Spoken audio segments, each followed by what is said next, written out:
Glória a Jesus.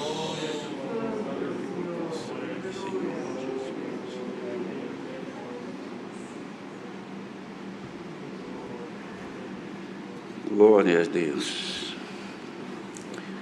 Com a ajuda de Deus e a guia do Espírito Santo, irmãos, vamos ler a palavra que vem avante, escrita na Epístola aos Hebreus, no capítulo número 10.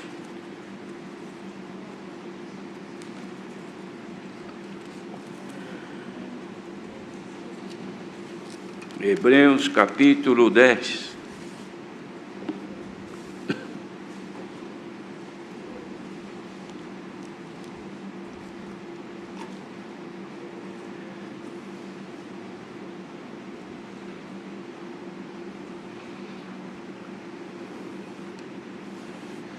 Nós vamos dar início na leitura a partir do versículo 19. Tendo, pois, irmãos, ousadia para entrar no santuário pelo sangue de Jesus, pelo novo e vivo caminho que Ele nos consagrou, pelo véu, isto é, pela sua carne, e tendo um grande sacerdote sobre a casa de Deus, cheguemo-nos com verdadeiro coração, em inteira certeza de fé, tendo os corações purificados da má consciência e o corpo lavado com água limpa. Retenhamos firmes a confissão da nossa esperança, porque fiel é o que prometeu. E consideremo-nos uns aos outros para nos estimularmos à caridade e às boas obras, não deixando a nossa congregação, como é costume de alguns, antes admoestando-nos uns aos outros, e tanto mais quando vedes que se vai aproximando aquele dia. Porque se pecarmos voluntariamente, depois de termos recebido o conhecimento da verdade, já não resta mais sacrifício pelos pecados, mas uma certa expectação horrível de juízo e ardor de fogo, que há de devorar os adversários. Quebrantando alguém a lei de Moisés, morre sem misericórdia, só pela palavra de 2 ou 3 testemunhas. De quanto maior castigo cuidais vós, será julgado merecedor aquele que pisar o Filho de Deus e tiver por profano o sangue do testamento com que foi santificado e fizer agravo ao Espírito da graça. Porque bem conhecemos aquele que disse: minha é a vingança, eu darei a recompensa, diz o Senhor. E outra vez o Senhor julgará o seu povo. Horrenda coisa é cair nas mãos do Deus vivo. Lembrai-vos, porém, dos dias passados, em que, depois de serdes iluminados, suportastes grande combate de aflições. Em parte fostes feitos espetáculos com vitupérios e tribulações, e em parte fostes participantes com os que assim foram tratados. Porque também vos compadecestes dos que estavam nas prisões, e com gozo permitiste a expoliação dos vossos bens, sabendo que em vós mesmos tendes nos céus uma possessão melhor e permanente. Não rejeiteis, pois, a vossa confiança, que tem grande e avultado galardão, porque necessitais de paciência para que, depois de haverdes feito a vontade de Deus, possais alcançar a promessa. Porque ainda um pouquinho de tempo, e o que há de vir virá, e não tardará. Mas o justo viverá da fé. E se ele recuar, a minha alma não tem prazer nele. Nós, porém, não somos daqueles que se retiram para a perdição, mas daqueles que creem para a conservação da alma. Amém. Aqui, queridos, o apóstolo faz aqui uma exortação sobre a perseverança na fé. No capítulo seguinte, ele traz então, reiterando a necessidade da fé, exemplos tirados do Antigo Testamento. Ele fez aqui uma relação grande de operações milagrosas que Deus fez com aqueles que pela fé creram no Senhor e foram então bem-sucedidos na esperança, cuja esperança nós temos alcançado, irmãos, quando cremos no Senhor, e por esta esperança nós estamos batalhando pela fé até neste dia presente. O apóstolo vinha dando um esclarecimento aos hebreus, que hebreus estavam espalhados por todo o mundo, não só judeus, como outros, mesmo não sendo judeus, mas conservavam e seguiam a lei de Moisés por todo o mundo. E de fato, irmãos, quando ele faz aqui referência,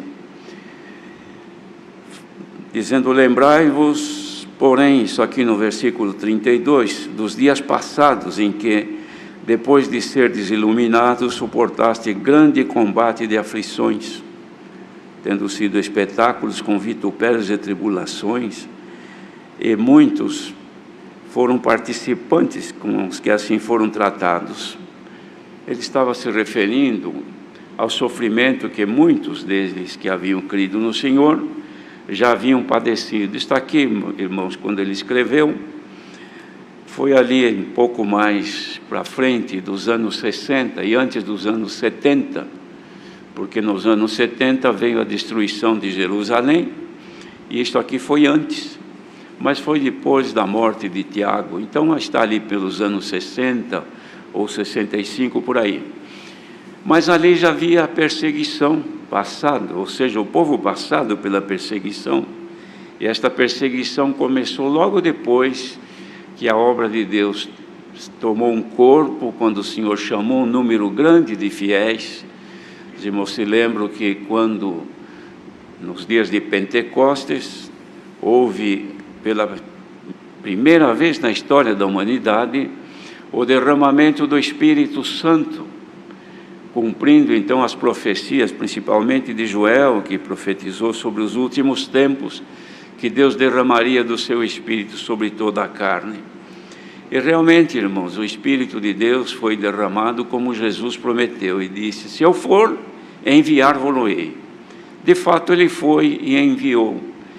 E ali, irmãos, creram um grande número de pessoas, cerca de 3.000 foram batizados naqueles dias.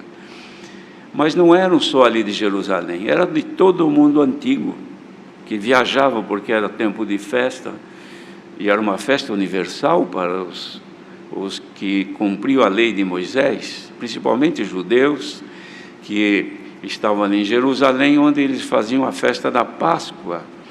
Então, nestas festas dos pães asmos que eles cumpriam ali, vinham gente de todo o mundo, e o Senhor chamou este grande número, um grande número ficou ali em Jerusalém.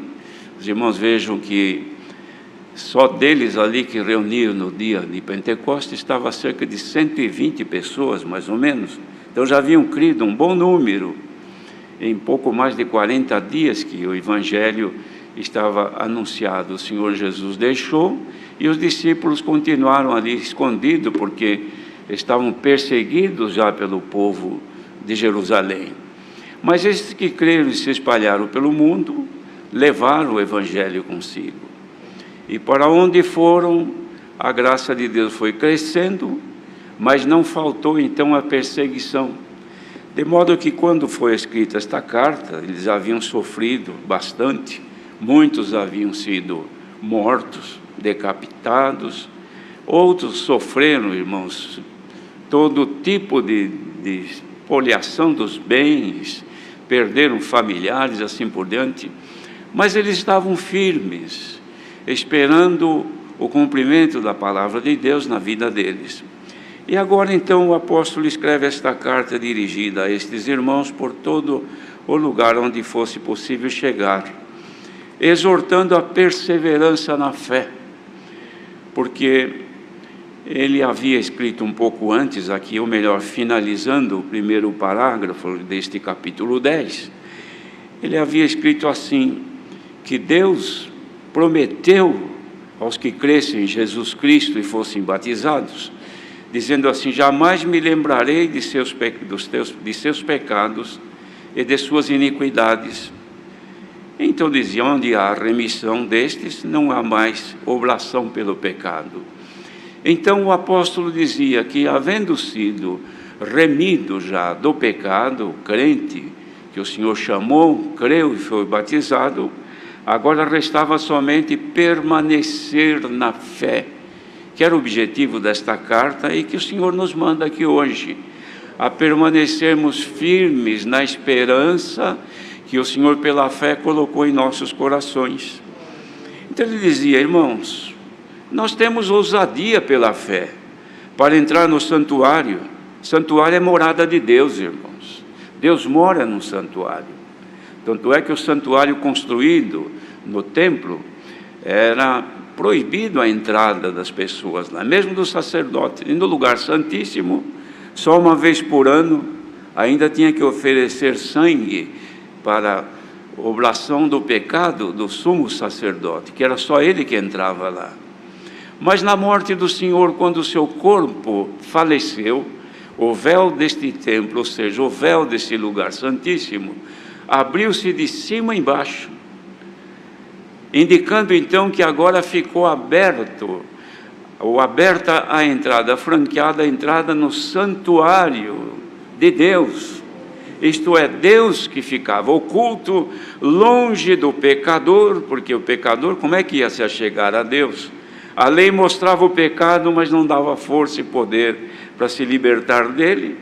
Mas agora em Cristo veio o poder que libertou-nos do pecado e também nos deu poder para vencê-lo quando ele voltasse a nos atingir. Porque vivemos num mundo, irmãos, onde está o pecado em abundância. Por isso disse Paulo: onde abundou o pecado, superabundou a graça. E nós estamos neste mundo onde abunda o pecado, mas pela misericórdia de Deus em nós está o poder para resistir ao pecado e resistir à tentação. Então para nós é franqueada esta liberdade de, pela fé, entrar no santuário, ou seja, pelo sangue de Jesus, pelo novo e vivo caminho. Vede, irmãos, que é um caminho vivo, caminho de vida. O caminho das trevas é caminho de morte. Quando a pessoa crê no Senhor Jesus, sai da estrada da morte e entra na estrada da vida. Glória ao nome do Senhor. A estrada da morte, irmãos, tem desvios. As pessoas caminham e desviam para o lado que quiser, porque não há limites. As pessoas que vivem sob os auspícios do pecado neste mundo não tem limite. Vai por onde quer, faz o que quer, anda como quer. Por quê? Porque é um caminho largo e espaçoso. Mas o caminho que o Senhor nos traçou, que é Cristo, é um caminho estreito que não dá para andar muito à vontade. E ele é reto. Bendito seja o Senhor. E nós que estamos caminhando nele, irmãos, temos então esta condição de, pela fé, entrar no santuário de Deus. Porque temos este grande sacerdote, Jesus Cristo, sobre a casa de Deus. Então, vim aqui agora o conselho para os hebreus, que também é para nós. O primeiro: cheguemo-nos com verdadeiro coração em inteira certeza de fé. Então é o convite, irmãos, para os que têm esta liberdade, cujos pecados deles já foram remidos, então tem esta liberdade de com confiança e ousadia entrar no santuário. Por quê? Porque para nós, irmãos, o Senhor nos purificou os nossos corações do pecado e do peso da consciência de pecado. O Senhor nos libertou. Então agora, quando vamos orar a Deus, nós vamos de consciência limpa, ajoelhamos e clamamos e esperamos que o Senhor nos atenda. Por quê? Porque há liberdade para o povo de Deus entrar no santuário e falar com Deus. É necessário isto, irmãos, que saibamos que nós temos franqueada esta liberdade de falar com Deus. Então dizia as condições para nós nos achegarmos a Deus: um coração em inteira certeza de fé, crendo que Deus nos ouve, crendo que o Senhor atende a nossa súplica, que Ele ouve, muitas vezes nem chegamos a falar com Deus, pensamos, meditamos em alguma coisa, como agora mesmo, hoje, pode ser que a gente tenha meditado em alguma coisa e ouvindo a palavra, o Senhor responde até ao nosso pensamento. Ninguém sabe o que Ele vai falar, mas pode acontecer como nos santos cultos acontece. Quantas vezes que nós nem sequer oramos para uma necessidade, mas pensamos, meditamos naquilo e vamos ouvir a palavra, o Senhor responde ao nosso pensamento. Por quê? Porque nós temos um coração limpo diante de Deus e uma certeza pura que Ele atende o nosso ser, o nosso viver, o nosso falar e o nosso pensamento. Então daí, irmãos, vem o temor. Ora, se Ele entende o que eu penso, se Ele responde aquilo que eu nem sequer clamei em vós, então é justo, é claro, é certo que Ele conhece quando eu erro, que Ele conhece quando eu desvio, que Ele conhece quando eu saio fora do seu querer, porque Ele está vendo, Ele está junto. A Irmandade não crê nisto, porque se nós não cremos que o Senhor está do nosso, ou melhor, dentro de nós, olha, irmãos, para os irmãos entenderem, o Senhor conhece o que está dentro de nós mais do que nós mesmos conhecemos. Porque antes que o nosso pensamento se revele ao nosso consciente, Deus, nosso Pai, já está sabendo o que é que estamos pensando. Quem medita na palavra de Deus de dia e de noite, como disse o salmista, contava com Ele como sendo seu pastor e que nada lhe faltava. Por quê? Porque tinha meditação no Senhor. Mas dirá alguém, mas como é que eu vou meditar no Senhor de dia e de noite? E o meu viver? E as minhas necessidades peculiares, particulares? Então como será? Mas Deus conhece, irmãos. Deus sabe que nós estamos com duas naturezas. Precisamos cuidar dessa externa, que nós nos banhamos, nós nos cuidamos, os homens barbeiam-se, as mulheres se cuidam, os homens também. Quando o cabelo cresce, a gente manda cortar, e assim por diante. Não é assim os homens? As irmãs também se cuidam. Por quê? Porque tem um corpo a zelar, quer ver ele bem, perfeito. Agora, neste tempo de risco, o que a gente faz? Olha aqui, todo mundo de máscara, todos um longe do outro, todos evitando, por quê? Não, por causa do perigo, eu não sei de onde vem. Então eu preciso precaver, eu preciso me cuidar, não é assim? Mas tem aquele outro homem, aquele outro ser que está dentro de nós, que é ali que Deus habita, é ali que Deus opera, que não pode deixar de usar uma máscara, para não se contaminar, porque assim como cresce, irmãos, o contágio hoje físico, porque ainda que sejam seres vivos que não se pode ver com os olhos, os vírus, mas são seres viventes e que nos atinge qualquer pessoa. Também existem aqueles que nós não sabemos por onde vêm, que podem vir pelos nossos olhos, pelos nossos ouvidos, pelos nossos sentimentos. E vindo, também pode nos contagiar, e nos contagiando, pode nos fazer enfermar, e ficando doente, depende do nível da enfermidade, pode levar à morte. Então ninguém deve ter esquecimento em si, de que dentro de si mora nosso Deus, e que tudo vê, que sabe que nós somos frágeis, que somos imperfeitos, e a misericórdia triunfa do juízo, ou seja, a hora dele executar o juízo em nós, a sua misericórdia se manifesta e vê tão pobres humanos que somos. Então o que ele faz? Antes de nos condenar e nos levar ao sofrimento, manda a palavra e avisa.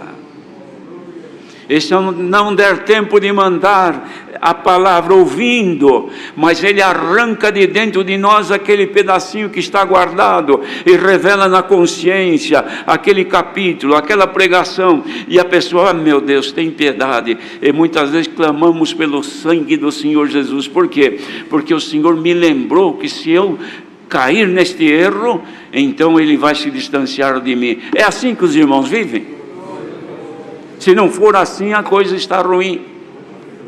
Mas se for deste jeito, é assim que nós vivemos diante de Deus, em constante comunhão. Entramos no santuário de vez em quando e vamos perguntar o que o Senhor quer de nós. Senhor, faça-me saber a tua vontade. Bendito seja o Senhor. Então está aqui a palavra, irmãos. Retenhamos firmes a confissão da nossa esperança, porque fiel é o que prometeu. Irmãos, a esperança nossa é viva, porque o caminho é vivo, e o que prometeu é fiel. Ele não vai malograr a vida de ninguém. Aquele que espera nele não fica confundido e nem envergonhado.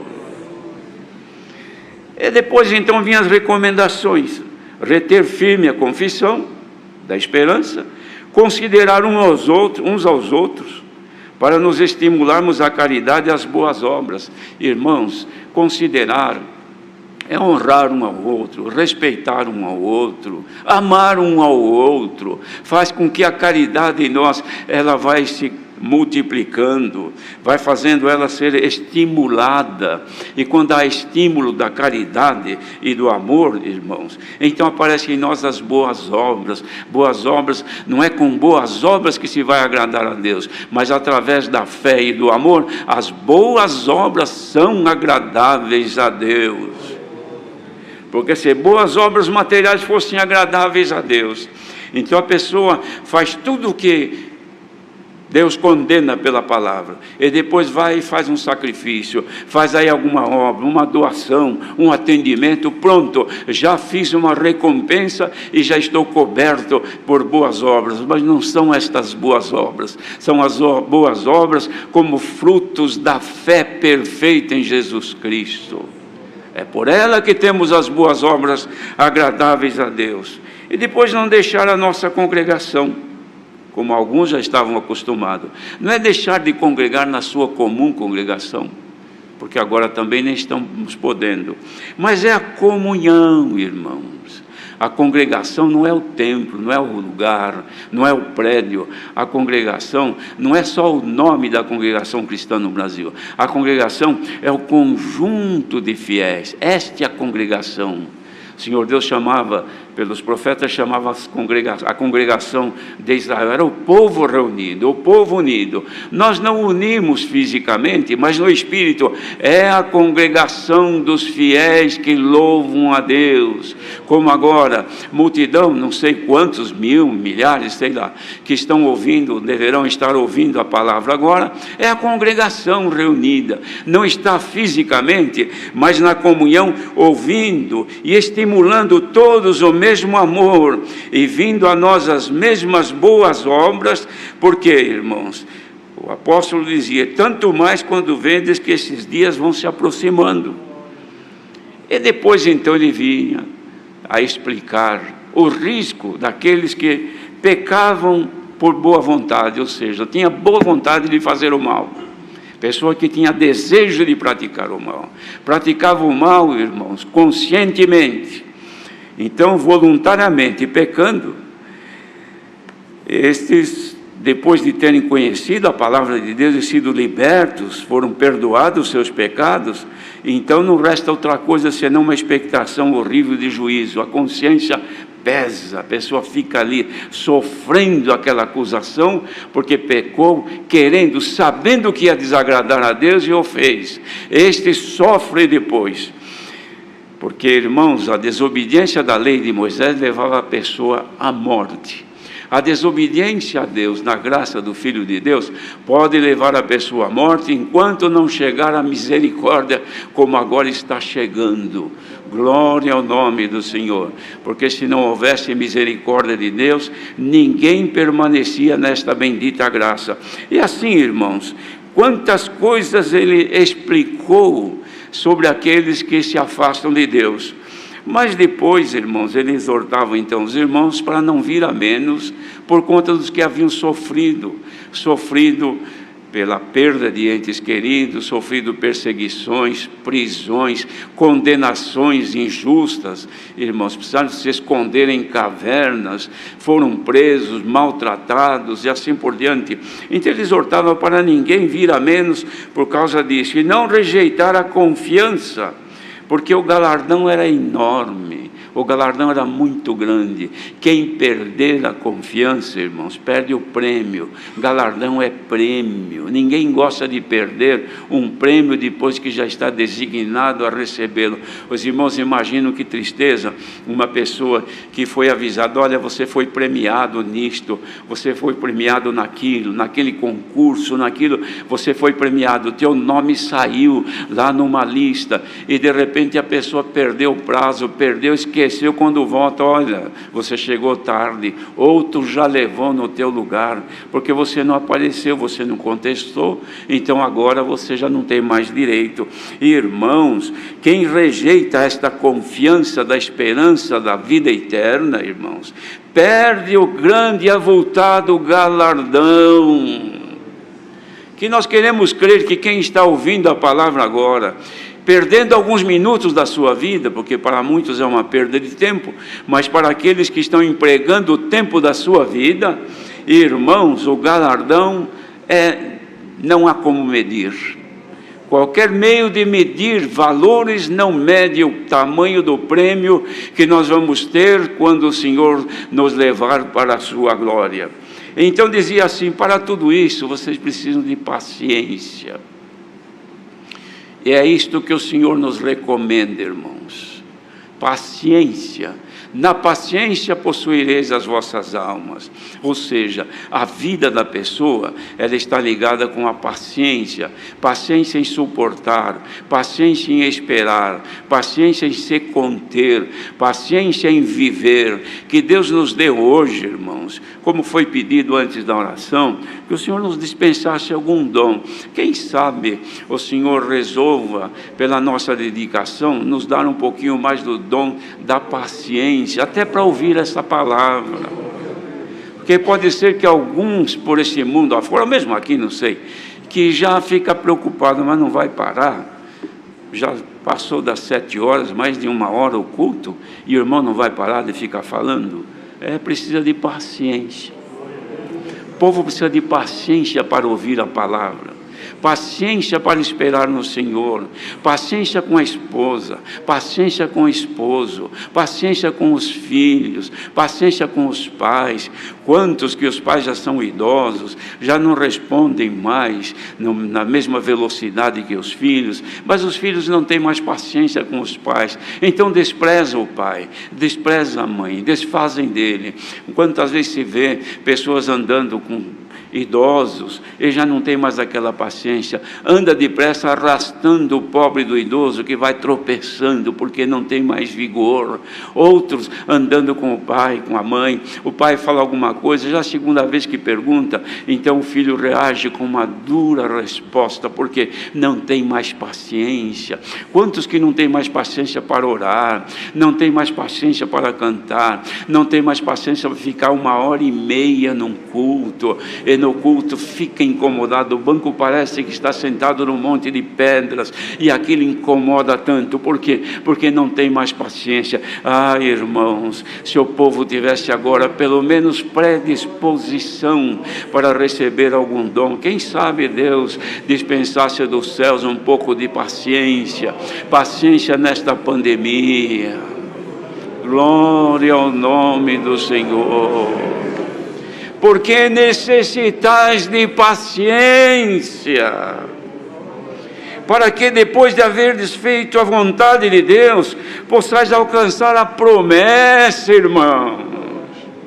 Nós só vivemos de promessa.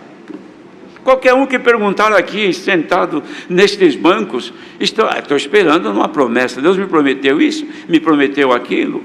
É que também nós prometemos, irmãos, mas somos tratantes, descumpridores de tratos e de promessas. Senhor, eu prometo de ser fiel até o fim.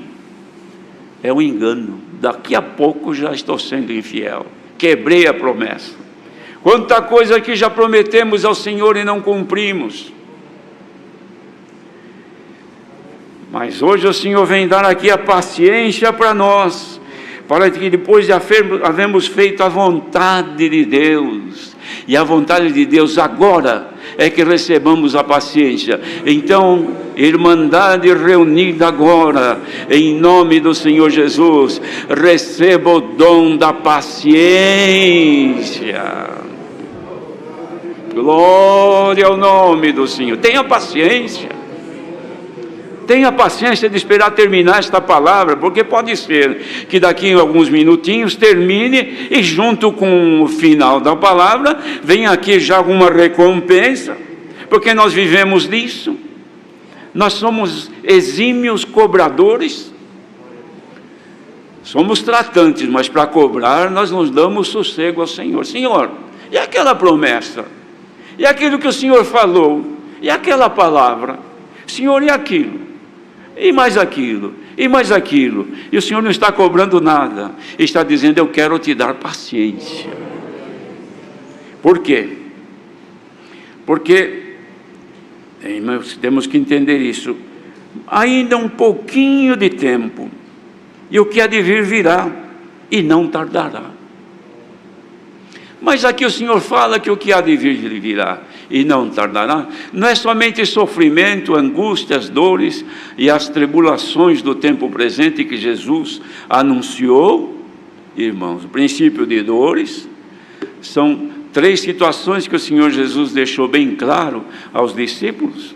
Falou do princípio de dores, falou da volta dele, e falou depois, irmãos, da nossa confiança em esperar e ser fiéis, vigiar. Fez vários exemplos de vigilância, fez exemplo de vigilância das 10 virgens, dos 2 servos, bendito seja o Senhor, que um era prudente e o outro não era prudente. Por quê? Porque o Senhor sempre esperou de nós uma reação. Olha, irmãos, nós percebemos que está havendo um enfraquecimento espiritual em muitos, mas hoje o Senhor, por esta palavra, me dá a liberdade de falar claramente. Haja em nós uma reconsideração dos tempos que nós já perdemos, em buscar ao Senhor, em clamar, em procurar receber mais dons de Deus para agradar-lhe melhor. E Ele nos dá a paciência. Com a paciência nós vamos possuir a nossa vida.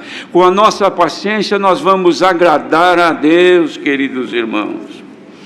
Mas então ele dizia que o que há de vir virá e não tardará. Pode ser o sofrimento deste peregrinar, mas pode vir também alguma alegria, algum prazer, alguma felicidade, porque não é só de dor, de angústia e de tristeza que nós vivemos, mas vivemos um pouco da alegria de servir a Deus. Então, se o povo tiver prazer de servir a Deus, quem sabe, irmãos, como foi pedido na oração, quem sabe o Senhor dispense um pouquinho da alegria do Espírito Santo e venha recompensar como um prêmio para quem está chorando. Tu, irmão, irmã, que estás aí, vós que estáis por aí chorando, angustiados, gemendo pelas dores do que vem sucedendo nestes dias, receba pela vossa comunhão um pouco de alegria no Espírito. Se você não canta mais, mas cante no Espírito. Se você não tem prazer mais neste mundo por tudo que vê, receba agora um pouco de prazer de servir a Deus. E o prazer de servir a Deus, irmãos, fará com que a pessoa nunca se recue, porque o justo vai viver da fé. E se não tiver fé, não vive, queridos irmãos.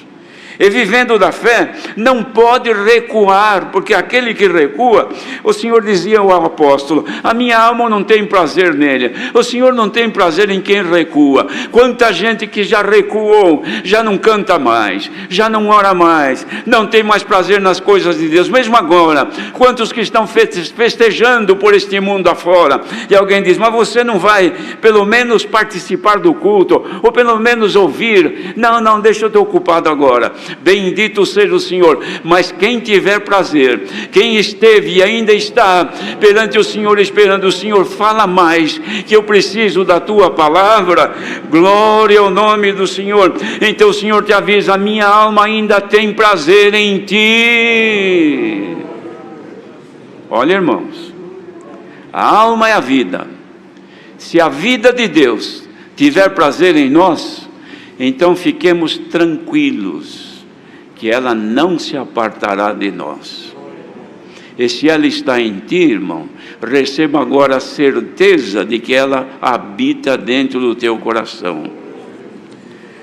E finaliza, irmãos, dizendo assim: nós, porém, não somos daqueles que se retiram para a perdição, mas daqueles que creem para a conservação da alma, que é a vida. Tristeza, irmãos, para quem se retirou, já não canta mais conosco, não congregam mais, não tem mais, mesmo vindo, às vezes vem aqui porque veio, mas é necessário que esteja aqui, mas que esteja aqui também por dentro, não só por fora. Fisicamente está, mas em espírito e em comunhão. Estás aqui também? Porque nós não somos daqueles que se retiram para a perdição, não. Nós somos daqueles que crê para a conservação da alma. Então, irmandade, ouvindo esta palavra, receba agora a conservação da vossa vida nesta bendita graça. Conservação da vida nesta graça, irmão. Conserva a fé, conserva a esperança, conserva o prazer de servir a Deus, conserva a alegria de estar na sua presença. Irmãos, crente que não tem alegria de estar na presença de Deus, não é crente. Crente que tem prazer de estar na presença de Deus, este alegra-se com o Senhor. Quando fala do Senhor, diz: a minha alma tem prazer de ti, ó Deus. Bem-aventurados quem puder nesta hora dizer: Senhor, graças te dou, porque sinto a tua vida aqui dentro de mim. Sinto que o teu Espírito se move dentro do meu coração. Então não recue, guarda-te, que o Senhor te promete conservar-te nesta bendita graça até a volta do Senhor Jesus. Deus seja louvado. Amém.